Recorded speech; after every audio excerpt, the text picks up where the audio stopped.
اعوذ بالله من الشیطان الرجیم بسم الله الرحمن الرحیم نن موږ په دې ویډیو کې به زده کړو چې څنګه موږ کولی شو له چاټ جی پي ټي له لارې د نورو شیانو مرسته ورته واخلو لکه موږ خپل موبایل په اوبو کې رانه وغورځېده موږ نه پوهېږو چې وکړو یا موږ سره څوک نشته چې پوهېږي چې شی راته ووایي نو موږ به څه شي کوو نو موږ کولی شو چاټ جي پي ټي نه پوښتنه وکړو چې د موږ موبایل اوبو کې وغورځي موږ څه شی وکړو نو موږ ته به لاره راوښیي نو راځه چې دا دار شروع کړو نو تا خپل موبایل په اوبو کې درنه وغورځېده اوس ته نه پوهېږې څه شی وکړې نو تا ته لاره لکه نه پوهېږې څه شی وکړې نه تا سره څوک ستاسې ته پوښتنه ترنه وکړې نو تا به څوک سپورټ کوي څوک به تا ته وایي چې دغسې کار وکړه نو په دې وخت کې چاټ جي پي ټي استعمالولی سو نو کولی سو ورته وایو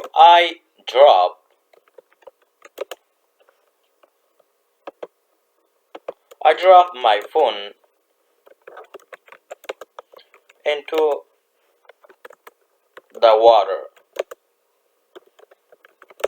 What should I do? Enter. Now start the Take it out of the water. له اوبو نه یې راوباسه immediately. څنګه چې ورغلو زر یې راوباسه. Remove the phone from the water to prevent further damage. موبایل به خل اوبو نه څنګه چې وغورځېده زر یې راوباسه. دوم turn it off ګول یې کړه. Power down your phone as soon as possible to avoid short. څنګه چې دغه موبایل اوبو کې نه دې راوویستی اول خو دې راوویستی بیا چې څنګه چې راوویستی ګول یې کړه.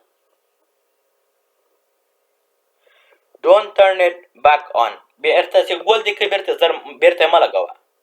داسې نه چې اوبو نه دې راوویسته ګول دې که جوړ سو ما خو ګول کړ بیرته یې مه لګوه نه ده جوړ لا پاتې.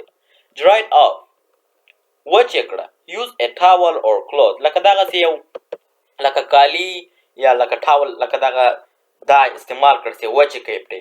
To gently wipe off any invisible water from surface. لکه کرا دغه کوم اوبه چې پې وي هغه پې پاکې کړه. نو تا ته دغه درته ښه وي څنګه کولی شئ چې دغه خپل موبایل داسې یو اوبو کې واچوو ته څه شي باید وکړې چې بېرته لاسته یې راولې. ډېره مننه دا و د نن ورځې درس. هیله کوم چې دا ویډیو به مو خوښه شوې وي او دا ویډیو له ملګرو سره مو هم شریکه کړئ تر څو هغوی هم ترنه ګټه او فایده واخلي. او که چیرې تاسې زموږ چینل ته نوي یاست نو لایک او سبسکرایب کړئ تر څو د نورې ویډیوګانې هم درڅخه پاتې نسي. والسلام.